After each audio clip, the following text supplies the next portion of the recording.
So welcome everybody to our March Trainer Connection Jumpstart Learning with Activate Prior Knowledge activities. I'm Sharon Norris, the regional training coach for the Northern Bluegrass, and I'm here with Glenna Gamble. She is the regional training coach for Cumberland and Eastern Mountain. And we're very excited to be together and learn from each other today. So we are going to start with a Slido poll. And there's a couple different ways, if you've not used Slido before, that you can access it. You can take out your phone and just open up your phone camera, take a picture of that QR code, or you can go to slido.com and enter the code 2038215 in the chat. And we actually have two poll questions that are both anonymous, just to let you know. So I'm still letting some folks in, and I'm going to go ahead and move us to our first poll question. If you're having trouble getting to Slido, just let us know. Do you currently offer an Activate Prior Knowledge activity in the opening section of your trainings? So far, let's see, we have 14 who voted, so I'll give folks a little more time.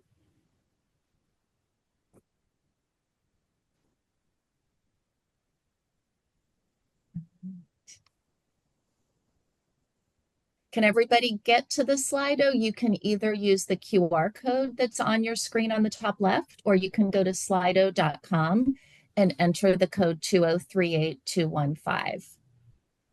So I'll give a couple more minutes.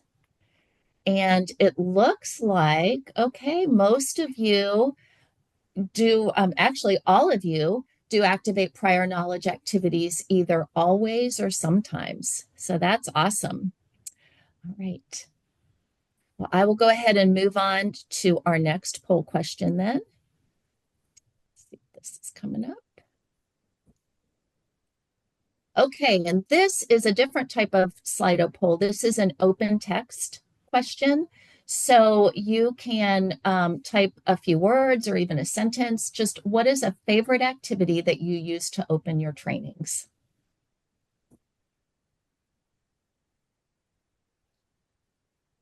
And I see four corners, and I can see some folks are typing. What do you know? What do you need to know? And somebody had put that they do that quite a bit in the registration as well. Ooh, staff tell you their favorite song. Pair and share. Those are great. Truth or question.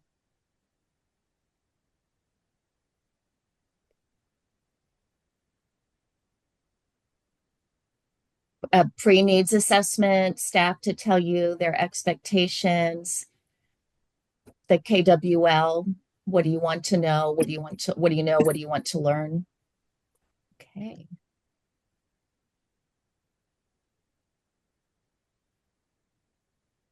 Oh, favorite something usually gets people engaging. Yes. Is there a certain favorite type thing that people like to ask?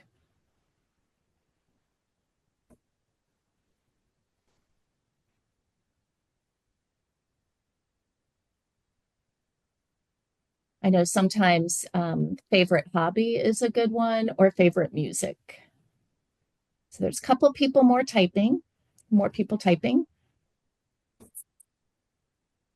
I like to ask about favorite developmental milestone when I'm doing my milestone training, and it's always funny because childcare providers, many will say when they're toilet trained. It always Awesome. comes up with the childcare providers. Yeah. Yeah, I like favorite. And actually I see people are still typing favorite drink, song, vacation, interview and introduce neighbor. These are some really engaging suggestions. So as we're moving through today, just think about how you could adapt some of these to activate prior knowledge or to incorporate some of the suggestions that we will be talking about. So thank you for participating, and let me move on very quickly to our roadmap.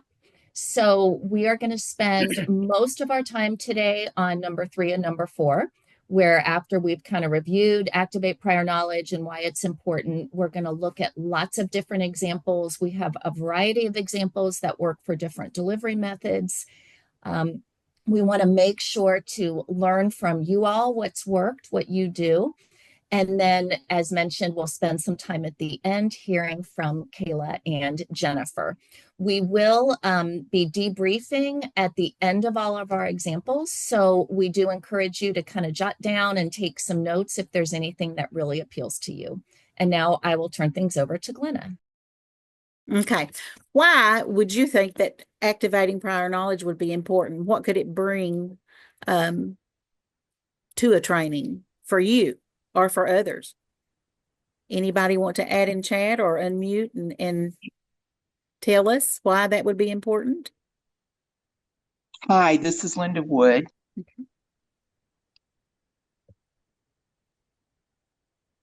Hi, Linda. Can you hear me? Yes, Hi. we can. Yes.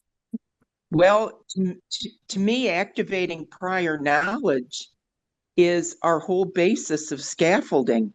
You can take what little knowledge people may have about a topic and remind them of it, and then pull them through to larger knowledge, and they better assimilate what you're talking about because all of a sudden it becomes familiar and they can understand the bigger picture. Right. Thank you, Linda. It's important because it turns on your brain's neural networks, gets you thinking, gets your brain working, recalling memories. It helps connect current knowledge to new information. So you may have some experiences that you can relate to what you're hearing now. It also engages participants in learning in a meaningful way. It's already got the brain thinking and drawing back experiences from the past. So it's ready to go.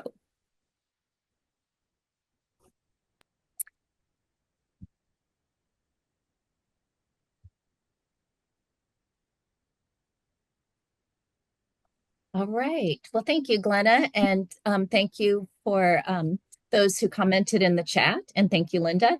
And we're going to move into our examples. And as we mentioned, we really are hoping that there's something that you can use for your context and your delivery method. We do have examples for all different delivery methods because we know not everybody does face-to-face. So again, you may want to jot some notes. Glenna's going to debrief us once we go through all of our examples. And if there's something that really sticks out to you or that you really like, you may just want to take a quick note. So let me move on. We're going to do one more poll because our first way to activate prior knowledge is through polling. And this is something that a lot of you said you already use. You may have noticed our first two poll questions kind of helped you think about the topic and connect what you already do. And then polling, there's lots of different ways to do it. It can be high tech using apps. We are using the Slido free version for our polling today, but there's also lots of lower tech ways that you can use polling. So you can have people do thumbs up, thumbs down. You can have them hold up colored cards. And then four corners is another great way to incorporate because they're making a choice out of four options. So that's another way to do polling. Right. So we're going to do one more poll. And this is just another example of how you could use polling to activate prior knowledge. And hopefully this is coming up for folks. We're going to do a word cloud.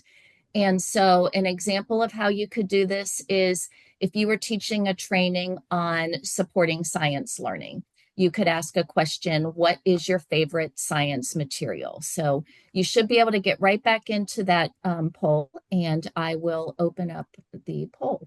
I see people are typing. Magnets. Oh, slime. That's a fun one. Class speakers.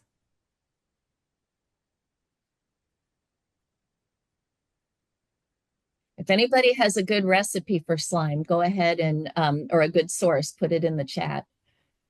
Light tables and x-rays. Light tables are great. Prisms.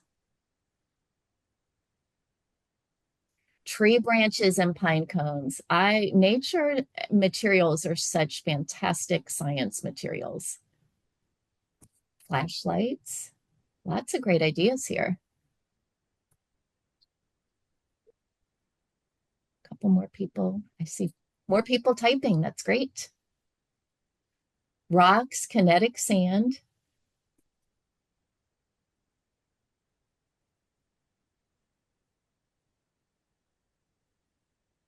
Color changing materials and experiments. That's fun to do with water.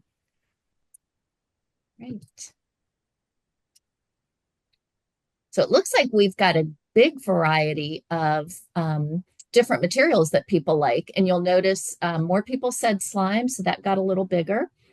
But thinking about this word cloud or some of the other polls that you've used in the past or that you've seen, how could you use them to activate prior knowledge, or how have you used them? Feel free to unmute or type in the chat.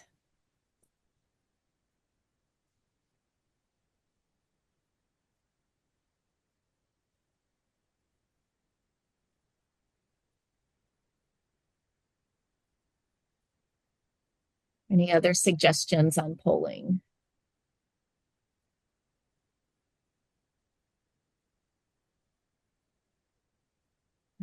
Well, one thing I like about polls is that they are also a fantastic needs assessment for the trainer. We will move on. And Glenna, we will move on to pictures. Okay, I will get started talking before I can see it, but something simple that you can use to activate prior knowledge is a picture. You can include it on your tables, just laying loose on top of your tables. You can have it in your handouts. You can have them posted around the room, but just refer to them when you're doing your activate prior knowledge activity, and see what happens. Ask, what that brings back to mind for them. If you're doing your training on Zoom, you can simply hold a picture up. Not sure if y'all can see that very well, but you can hold it up and ask people, what does that remind you of, what brings to mind? Of course, if you are face to face, there's a lot more options that you can use. There's many ways to use a picture, and just make sure that your pictures coincide with what you're training about. You don't want to set them up for failure and have pictures, hearts all over the table when you're training on outdoor activities. But if you're training on space, you can see the little spaceship on. Now that twirls normally, and it's not twirling now, Sharon. But if you're training on nutrition, you can use the milk, the little child reading. If you're training on books, there's no end to the pictures that you can use to coincide with anything that you would train on. Just make sure that they match what they're training on. But that's simple. You can collect pictures, find them anywhere, print them off the internet. Just be careful if you use AI that you make sure that the picture is okay.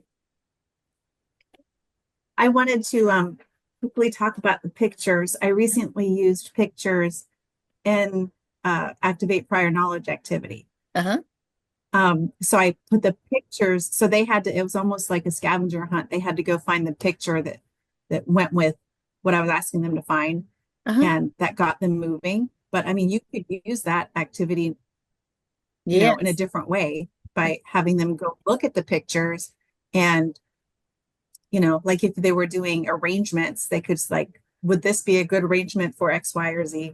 So I think that's a good idea. Yeah, using all the pictures and visuals. Some of us, we have to have pictures. That's a good suggestion, Candace. Thank you.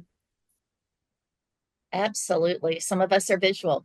All right, another simple idea that many of you already do is a discussion question that relates to their experience with or knowledge about a topic. And there are lots of different ways that you can do questions, pair and share, whole group, small groups, etc. But the key is really to have a question that's meaningful and that relates to your adult learners' context and experiences. And that'll really help them activate what they know.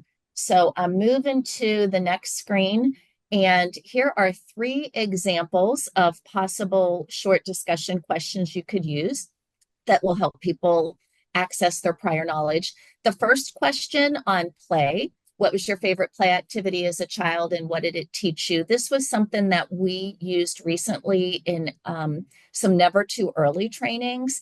And it was really effective because it helped people access their own memories and what they liked and why play was important. And it also connected them to the participants. We had lots of great chat and discussion. So take a quick look at question examples 2 and 3. And what do you notice that these examples have in common? You can either unmute or type in the chat.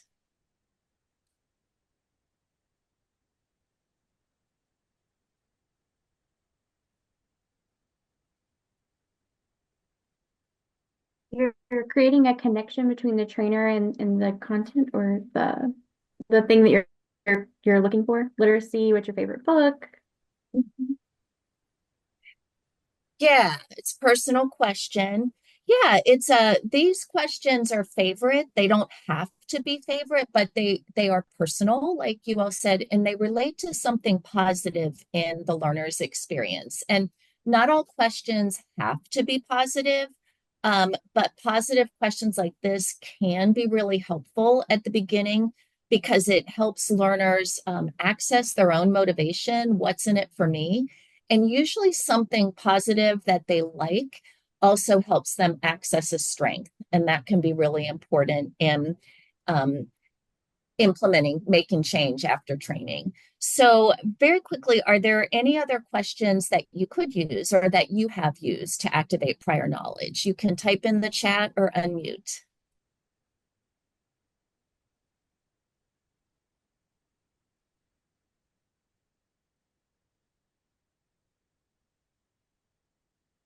We are a quiet group today. Everybody must be having a very busy day. Well, I will move on and pass it back to Glenna then.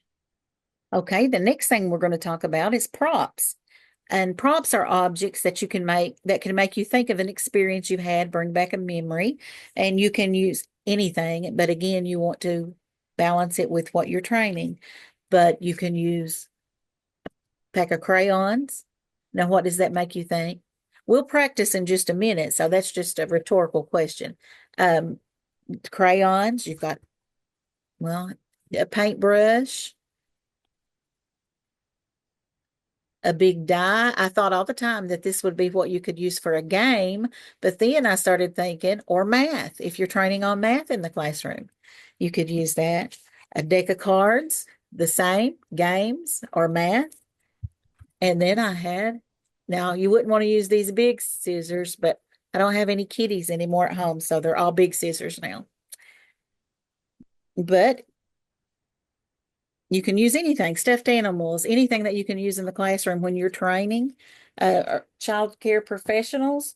You want to use something that they can identify with and use in their training and in their room.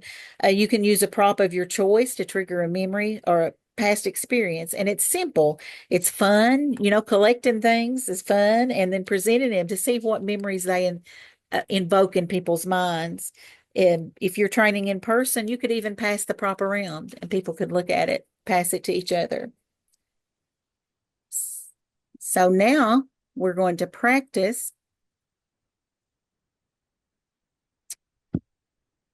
And I'm trying to remember what examples I used. If you were training about a room arrangement, what prop could you use? What prop could you use? This is a quiz. You can put it in to chat or you can unmute and tell us. What would you use if you were training on room arrangement?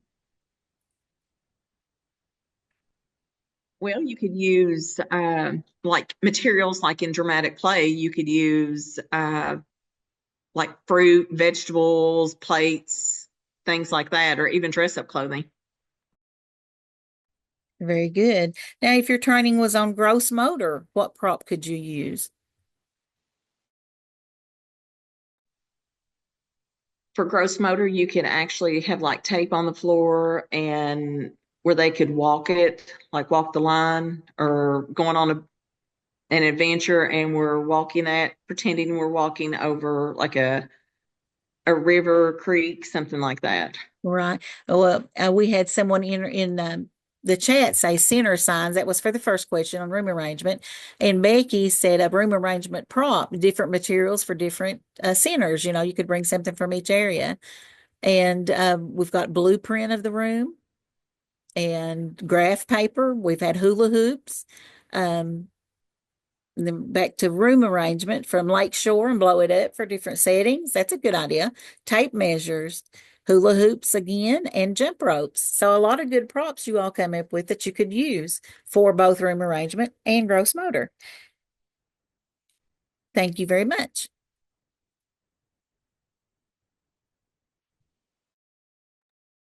All right. Yeah, lots of great ideas. Props are fun. Okay. Another simple activity is something that at least one person who registered said they use, and that's a buzz session scenario. And that's just a very quick small group discussion of a scenario or experience relating to the training topic, and then a short whole group debrief. So I'm going to switch to an example. Here is a buzz session scenario example you could use to activate prior knowledge in a training on implementing transitions. And so people will think of two different things. One is a transition in their room or their center that went well and what happened. And then think of something that didn't go well and what happened. And the small group can discuss that and then they can share out. And pairing positive experiences and challenges helps learners access what they already know and do well. And it also helps them access and think about what they want to learn. And then this can be a really great needs assessment for the trainer as well. So have any of you used buzz sessions in the opening portion of your training? I'll give you a minute. If you have, you can type in the chat or unmute.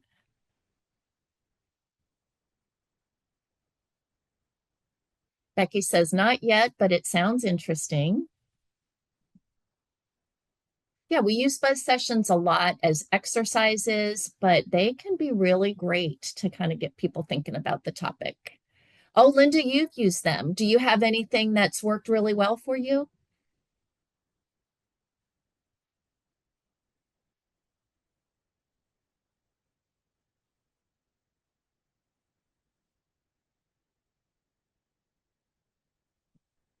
Carrie says, like the idea of an opener first. Yes, that can help to get people comfortable talking.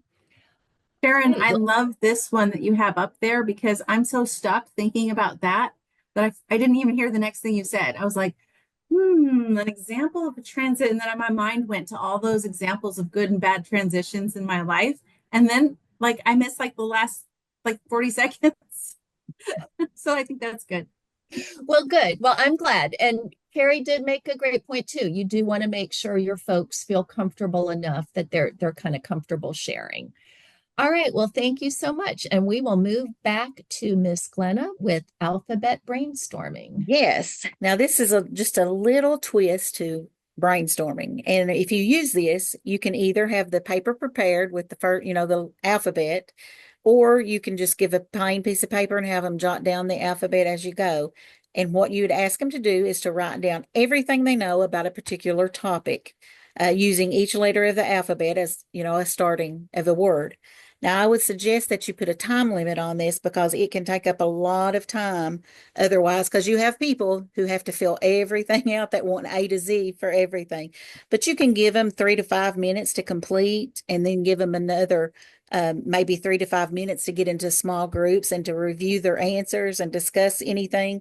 And if they found something interesting, like somebody came up with something fantastic for Z, they could share out to the whole group at the end and that wouldn't take up too much time. But don't be alarmed if every letter is not used for time alone, you won't have time for that. So, but that's good to get some ideas going. But if you're like me, sometimes when I'm handed a piece of paper, my mind goes completely blank. So that wouldn't be a good activity for me, I don't think. But I like the idea of starting your brain to thinking. You will start with the first letter. And we're going to practice that now. So we're going to do a quick practice so you all will know how to embed it into your training if you choose to. If you are training on a super Saturday, a super science area, what would you come up with that starts with the letter G? You can put it in chat or you can unmute.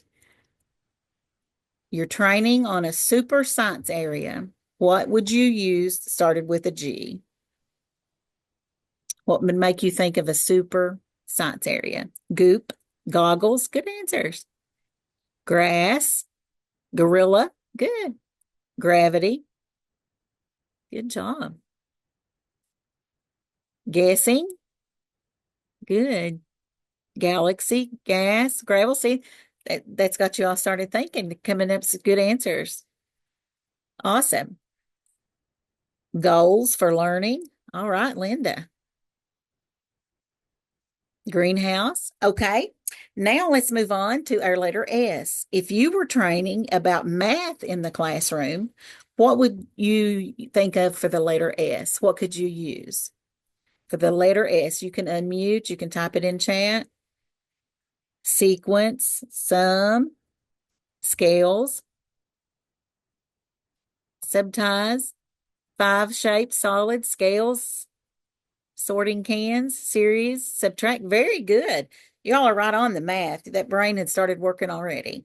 Thank you all. I hope you might think about adding it to your training. I would suggest, though, like I said in the beginning, to have a time limit on it because it can take up a lot of time. Okay, Miss Sharon. Now, this was interesting to me, a small group build where you would either provide a table, depending on how big your tables are, how many people are at them, or just have them divide up into small groups and have a little bag of stuff to build with. It could be anything. It could be Play-Doh. It could be pipe cleaners. It could be a combination of stuff. And you have them on the table and you give them, again, this is a thing you would want to use time on because it could take up a lot of time quickly. But you give them a few materials, 5 to 10 minutes to build something with those materials that reflect to the training topic for the day. So, it could be difficult depending on the topic. So always try to think it out before you put it on your training plan. But if we were face to face today, I could write activate prior knowledge on the board, give you all your bag of small materials, and as a small group, you all would build something that would pertain to activate prior knowledge. Now you can decide what materials you give based on your training topic, what you may put strange stuff. I've been in trainings where they give you weird stuff to build with and just to see what, your imagination comes up with. And again, remember, be leery of the time because it will take up time fast because people enjoy things like this and they want to keep going and talk about it. But that's a good idea to get their brain activated quickly.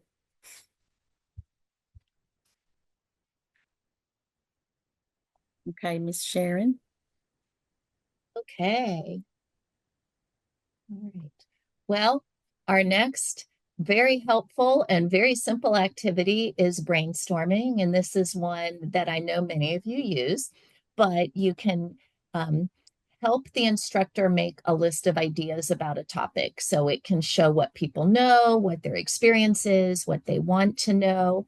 And I am going to, and you can do this pretty quickly, or you can take a few minutes if you want, but I'm going to move to an example to show you of a way that you could use it. I don't know that we're going to actually open the whiteboard just for time because we've got a few other examples.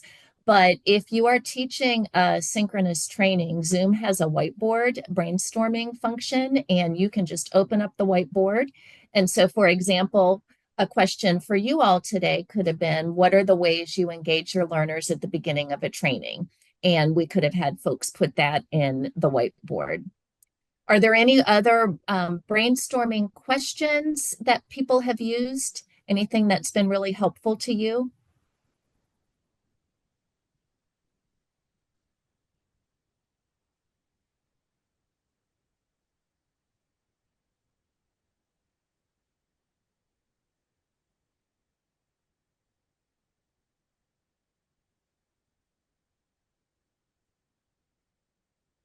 right. Well, we will move on to Glenna Okay. to forecasting. I thought this was very interesting. I've never participated in this, but I think I would like to just to see how close I was to forecasting. Um, sometimes we see the forecast in the weather and they're nowhere nearly close, but it's an easy way for you to predict what you think is going to happen. So at the beginning of the training, and I would suggest you do it before you review your agenda, so they won't know what you're going to do for the day. But just ask participants to write down what they think is going to happen based on the training topic. They've had prior trainings, they may have had something in the same topic that their mind takes them back to, that we're going to play this game, we're going to talk about this, we're going to do that. And so then you can set just a little bit of time aside later to review and see how close your training audience was at forecasting what you were going to do that day. And you can, incorporate it based on past experiences. That's what we think of. I think that would be fun. I might have to try that on my fellow training coaches one day. I like that especially if you're teaching a concept or presenting an idea that might be a change from how people are currently doing things. So, like if you're teaching a training on art and you're introducing some process-based concepts that maybe some of your learners don't use because they use a lot of product art, that could be really helpful to help them process that. Mm-hmm. Very good observation, Ms. Sharon, or a forecast. All right. Okay.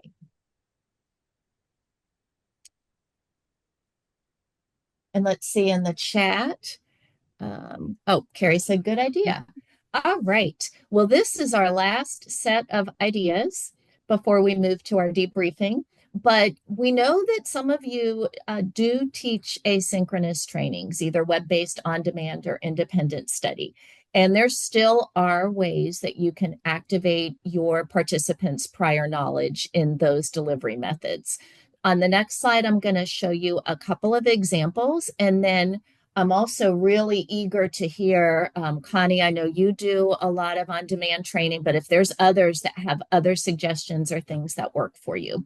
So a couple different ways for asynchronous trainings that you can activate their prior knowledge. One is an individual reflection question or think spot, or it can be something, if it's an independent study, that they reflect on and answer in their learning log. So here's an example of a reflection question that we used on a recent training on supporting children with disabilities. And so it's a very personal question, but it really helped people think about what they knew and why they were engaged in the topic. And then there's also some ways that even on an asynchronous, where everybody's doing the training at different times, that you can help the group learn from each other and connect with each other and activate their prior knowledge. So two really easy ways to do it. If your learning management system permits on-demand training, you can use a discussion board. And then something else that works really well on all kinds of trainings, actually, but particularly for independent study or on demand, is you can give them a link to a Padlet board. And Padlet is a virtual bulletin board or virtual whiteboard. And I don't think we have time to explore our board today, but we'll pop our link in the chat and let you take a look at it. But it's a very simple, people can click on the link and then very easily they can type their comments, or they can add audio or pictures or all kinds of things. So those are just a couple of ideas for asynchronous trainings. And is there anything that in terms of independent study or on demand, other suggestions people have for activating prior knowledge? And I'll give you a minute, and then I'm going to go ahead and pop that Padlet link in the chat if you want to look at that later.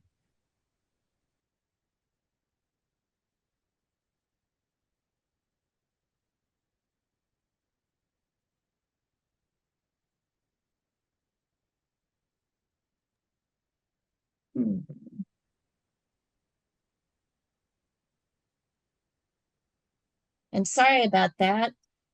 Hopefully everybody's now seeing the debriefing page. that says the 3 Post-it notes, the what did you like? Mm-hmm. Okay, I'll turn it back over to Miss Glenna. Okay, now we're going to talk about not just each section individually, like each activity that we described. We're going to debrief the whole thing as a whole, what every one of them we talked about. And I want you all to think about what we've talked about, and I want you in the chat or unmute. What did you like about today? Was there a particular activity or suggestion that stuck out to you that you made a note of? You can add it in chat, or you can unmute and tell us what you liked about it.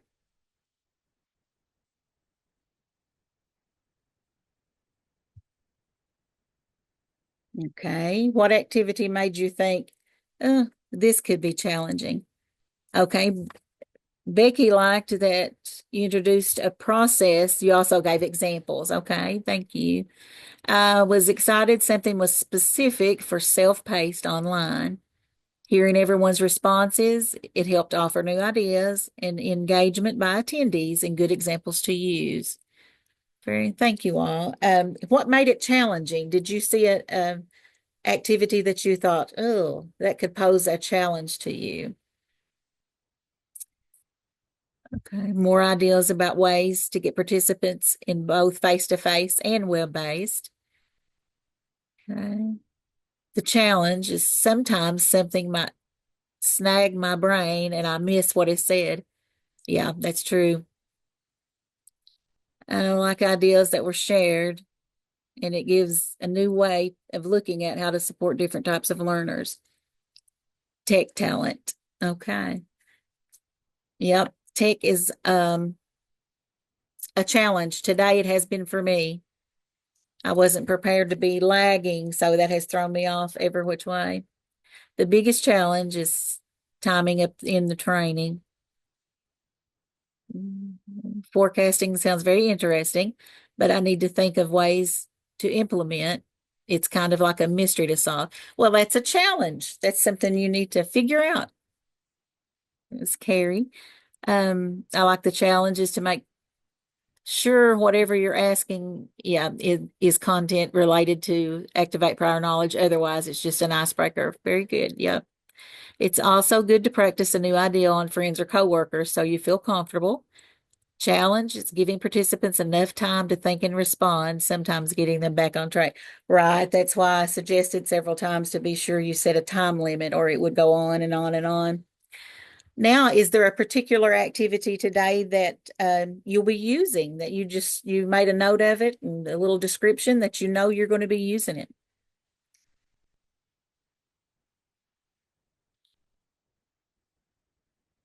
And I'm sure Carrie will use forecasting when she figures it out. She's going to solve that mystery. Alphabet brainstorming.